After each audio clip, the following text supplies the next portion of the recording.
राज्यातल्या राजकीय घडामोडींचा धावता आढावा। सलग दुसऱ्यांदा विधान परिषदेची संधी हुकल्यानं काकासाहेब कुलकर्णी यांनी खंत व्यक्त केली। माझा प्रवास केवळ पदासाठी नसून विचारांसाठी आहे। काँग्रेसची विचारधारा, सामान्य कार्यकर्त्यांवरचा विश्वास आणि जनसेवेची बांधिलकी कायम राहील असं वक्तव्य काकासाहेब कुलकर्णी यांनी केलं। भाजपने 100 वर्षे तपश्चर्या केली, मात्र तरी देखील 50 भाजपचे खरे कार्यकर्ते आपण तयार करू शकलो नाहीत असा टोला ठाकरे गटाचे नेते भास्कर जाधव यांनी भाजपला लगावला। मंचर इथं कांदा उत्पादक शेतकऱ्यांच्या रास्ता रोको आंदोलनापूर्वी शिरूरचे खासदार डॉक्टर अमोल कोल्हे यांनी सरकारवर टीका केली। नाफेड खरेदीचा फायदा व्यापाऱ्यांऐवजी शेतकऱ्यांना मिळावा, भावानंतर भुगतान योजना लागू करावी आणि कांद्यासाठी MSP रेंज निश्चित करावी अशी मागणी त्यांनी केली।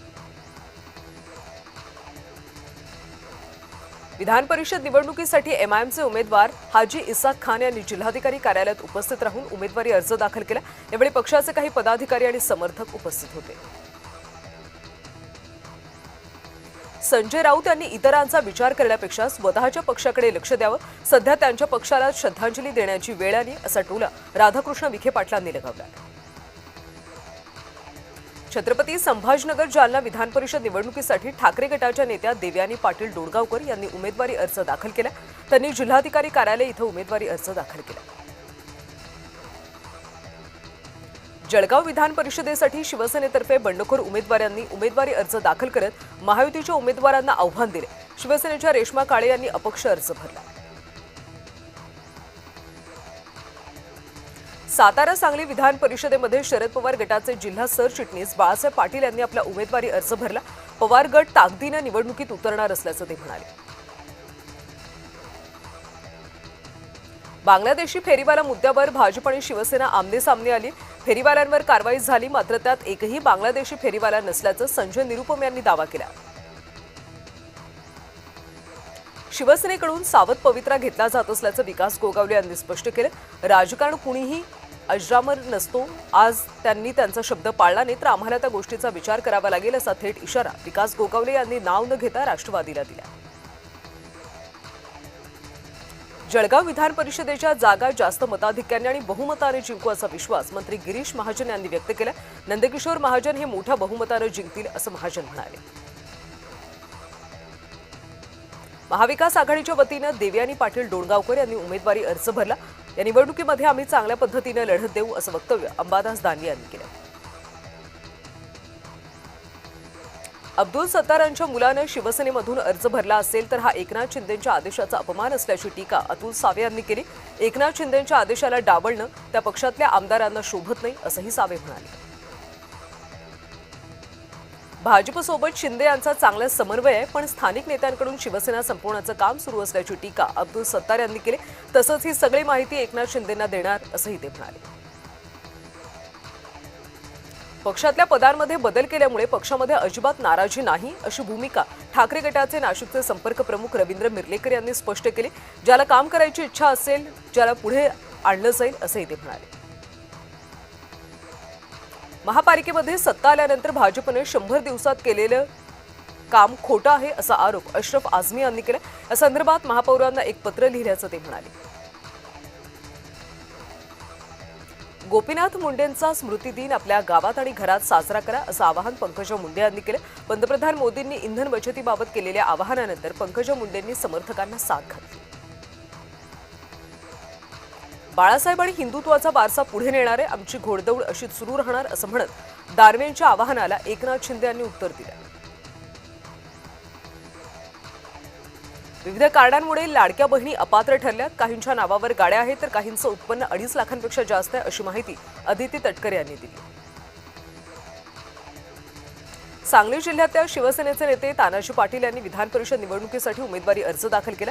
सातारा आणि सांगलीच्या जागेवर भाजप विरुद्ध पवार गट अशी निवडणूक होण्याची शक्यता असताना शिवसेनेच्या तानाजी पाटील यांच्याकडून उमेदवारी अर्ज दाखल करण्यात आल्यानं या मतदारसंघात रंगत निर्माण झाली।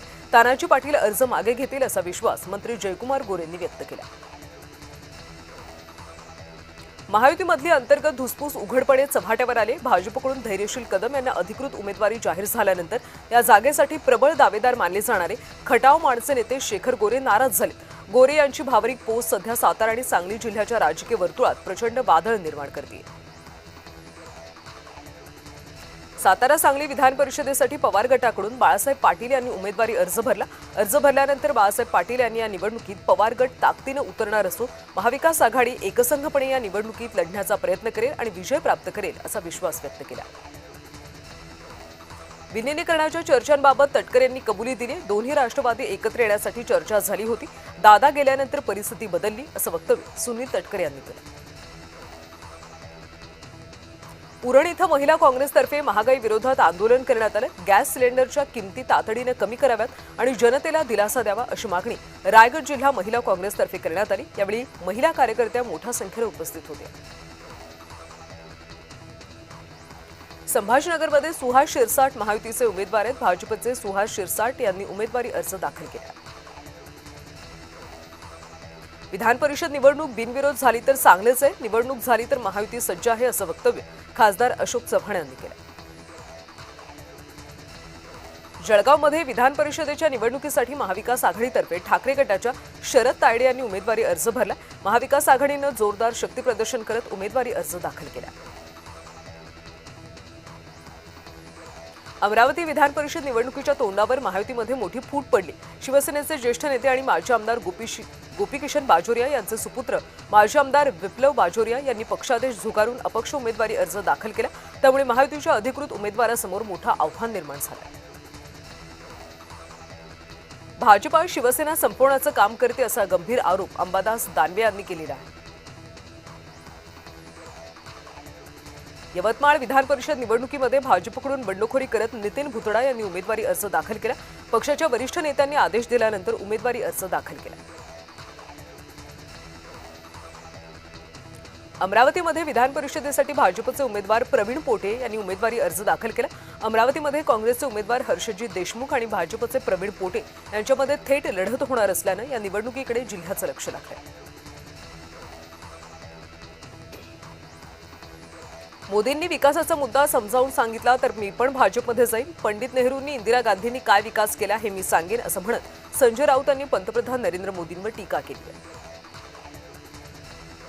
रायगड, रत्नागिरी आणि सिंधुदुर्ग स्थानिक प्राधिकारी मतदारसंघाच्या विधान परिषद निवडणुकीसाठी उमेदवारी अर्ज दाखल करण्याची मुदत संपली. अखेरच्या दिवशी महायुतीचे उमेदवार अनिकेत सुनील तटकरे यांनी जोरदार शक्तीप्रदर्शन करत उमेदवारी अर्ज दाखल केला.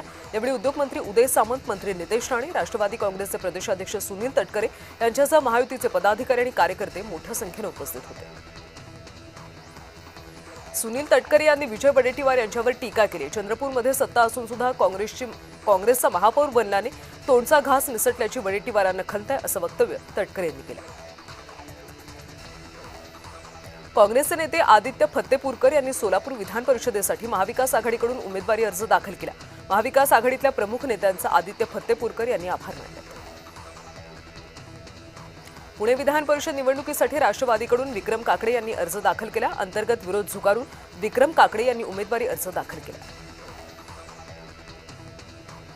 गोंदियामध्ये ठाकरे गटाला मोठा धक्का बसलाय. तालुका अध्यक्ष अनेक पदाधिकाऱ्यांनी शिवसेनेमध्ये प्रवेश केला. उपमुख्यमंत्री एकनाथ शिंदे यांच्या उपस्थितीमध्ये ठाण्यात जाहीर पक्षप्रवेश झाला. सांगली सातारा विधान परिषदेची जागा भाजपला देण्यात आली. मात्र शिवसेनेकडून तानाजी पाटील यांनी अर्ज दाखल केला. तानाजी पाटील अर्ज मागे घेतील असा भाजपला विश्वास आहे. नाशिकमध्ये विधान परिषद निवडणुकीमध्ये गीते बंधू आमने सामने आले. गणेश गीतेंचा बंधू गोकुळ गीतेंनी उमेदवारी अर्ज दाखल केला.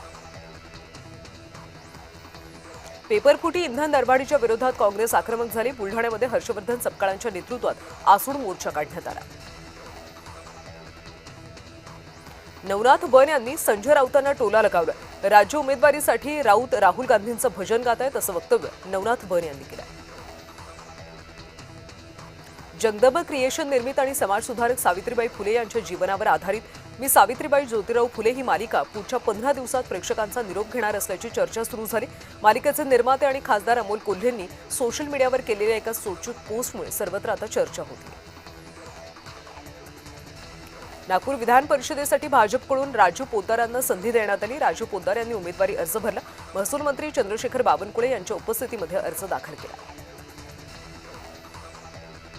अहिल्यानगर विधान परिषदेसाठी प्राजक्त तनपुरे यांना उमेदवारी दिल्यानं भाजप कार्यकर्त्यांमध्ये नाराजीचा सूर आहे। राहुरी तालुक्यातल्या देवळाली प्रवरा इथे भाजपचे पिढ्यानपिढ्या निष्ठावान असलेल्या कदम कुटुंबातल्या सदस्याला यावेळी तरी विधान परिषदेची उमेदवारी मिळेल अशी आशा होती। देवळाली प्रवरा नगरपालिकेचे नगराध्यक्ष सत्यजित कदम यांनी भाजपच्या निर्णयामुळे नाराज असल्याचं दिसतंय। ठाणे पालघरमधून रवींद्र फाटक महायुतीचे उमेदवार आहेत। रवींद्र फाटक यांचा विजय निश्चित आहे। राज्यातल्या 17 जागांवर महायुतीच विजय होईल असं वक्तव्य एकनाथ शिंदे यांनी केलं।